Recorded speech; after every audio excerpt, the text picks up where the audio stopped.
Welcome back to Good Morning LaLa. On this Thought Thursday, we are so honored to have Dawn Grabowski. I can't say her name. Grabowski. I'm worse than that. Okay, wait, I've been so excited to introduce you because you're an actress and she's a sit-down comedian instead of a stand-up comedian. I love that so much. Well, I'm not qualified to stand. I'm a comic with a disability, so you gotta. So when you walk in the studio, you have two. What do you call it that you hold on to? I use 2 Canadian foam crutches, or I'm in a wheelchair, and today is a tighter space, so I'm fortunate enough to be able to walk. So I came with my crutches today. So such an honor to have you here. And you came with such light and such humor. My God, you've been making us laugh since the moment you walked in. Were you always a comedian? No, actually not. I actually fell into it by accident. I consider myself like the Madonna of my day without the sex book, because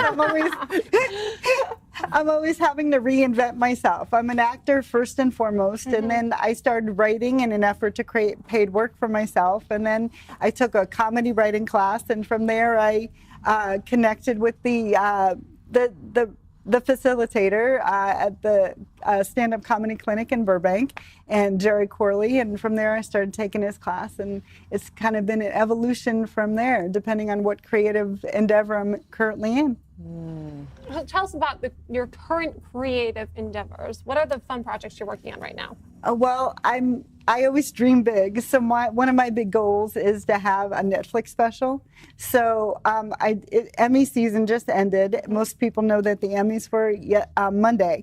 So I tried to do an Emmy consideration and an Emmy run for that. So I created 2 separate web series and was up for 3 categories.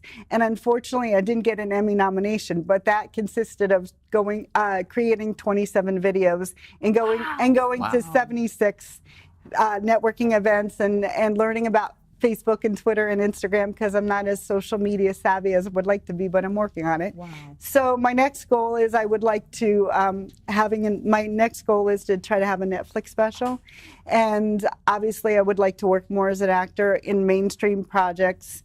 The ultimate goal that I'm putting out in the universe is I would like to be a series regular on a television sitcom that's either network, cable, or streaming, that's critically acclaimed as well as audience acclaimed. But I've always wanted to have a Netflix special, and I also want to do a 5-minute set on one of the late night shows. Dawn, I have to tell you, I think you should dream a little bigger. I think you need to set your goals a little bit higher and work a little more. My God, 76 networking events. It's so interesting and it's so inspiring, because it takes so much to make it here in La La Land, to build your career in Hollywood. It's not just creating the content. You're writing it for yourself, you're performing it, and then you're showing your face and representing your brand and your product all over town. It is a 24/7 job. Yes. To anybody out there who wants to do what you want to do, what would you tell them? Well, I would tell people that if you really want to do something, come up with a plan and come up with a goal, and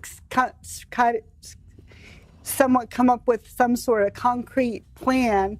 Because, like, for instance, when I did the 76 events, I've been trying to actively contact Lyft, because I created a $1,000 Lyft bill going to all the events. Yes. Because I'm a person with a disability, and when I go in my wheelchair, which is a little bit safer when it's a larger crowd, I cannot get the wheelchair in the car by myself. So then I'm stuck taking a Lyft, and I took Lyft here today, and I think Lyft is a wonderful company, and I'm not their spokesperson yet, but maybe in the future. But you're Add it to the list. You're a perfect model of thoughts are powerful. I mean, look at you. Like, so many people could have a pity party. They could find all the reasons why they can't do it because of the situation of being handicapped. Like, it's really amazing if you think about how powerful your mind is. You've taken this and just gone, nope, it's a benefit. You've twisted it completely around.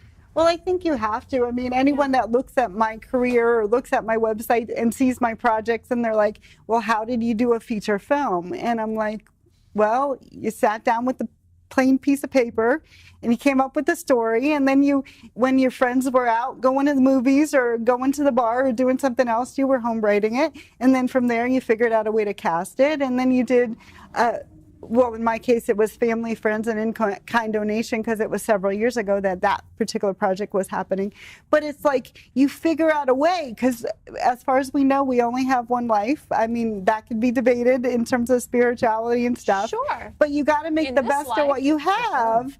And I'm like, I'm an actor. I've always wanted to be an actor. I've been an actor since, wanted to be an actor since I was 6 years old.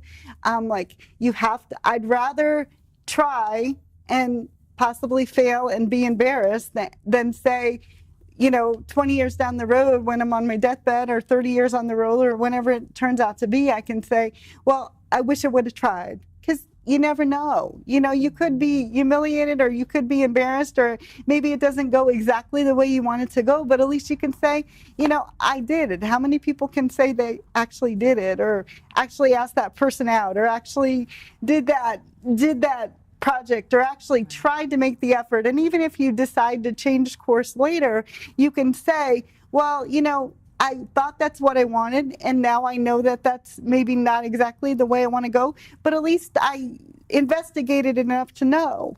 Absolutely. As a woman with a disability, I only have partial use of my left hand and arm. And it's been that way for 5 years. In the first few years, I was so devastated, and I really felt like the disability defined me. And I wasn't going to be able to be the host, be the model, be the writer, be the personality that I once was, because now I was first a disabled woman.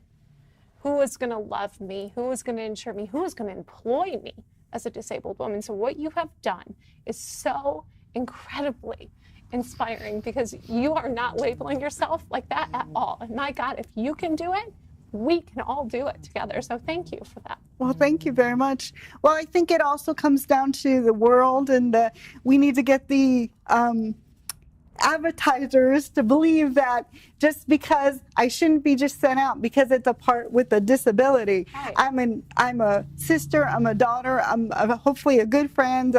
I go to the post office, I do all these things. So I'm an independent woman, okay? The restaurant. But I think the horrible thing about the industry in the sense that they think, well, if you can only be sent out if it's a part with a disability, and I have to convince my agent and I have to convince the industry that just because it doesn't have to say disabled woman or person on crutches or person in a wheelchair, because I'm out living my life and I don't announce to everybody when I walk in the room I have a disability. I mean, it's a physical disability and it's cerebral palsy, and it's very obvious to people. If you see me move at all, just beyond sitting, it becomes very obvious to people. But I mean, it's I don't wear a sign or advertise it when I walk in the room. It is so incredible because you've really had to get over that stigma for yourself too. Tell us about that. How do you maintain such a positive, determined outlook? Because I'm sure not every day is so full of light. Well, we all have our dark days, right? I think I'm incredibly blessed because I had a wonderful father. He's since passed on.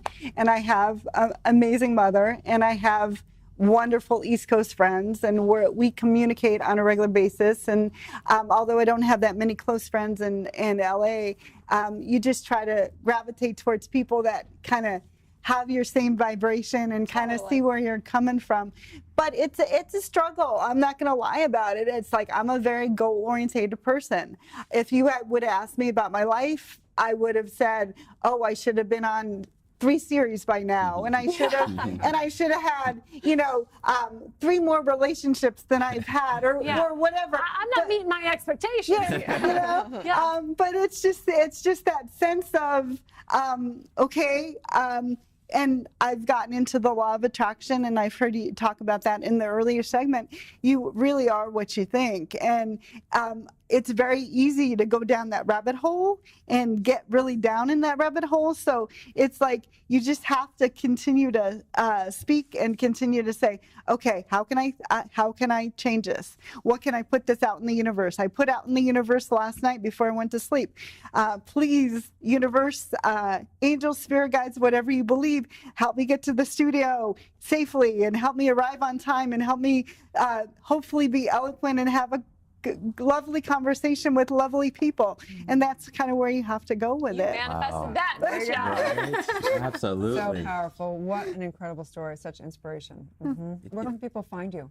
Tell us about your shows and stuff. My website is my name, dawngrabowski.com, and if you go under the project page, you'll see all the projects that are past and present that are happening. And I'm also on Instagram.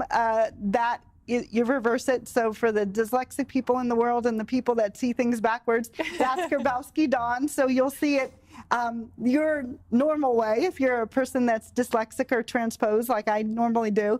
And for Twitter, it's at dawngrabowski.com or D-Percepts movie because that's my other feature film. Right. Thank you so much. We can't wait to celebrate your Oscar and your Emmy, Dawn. We want invites. You put it in my question right now. We'll be right back.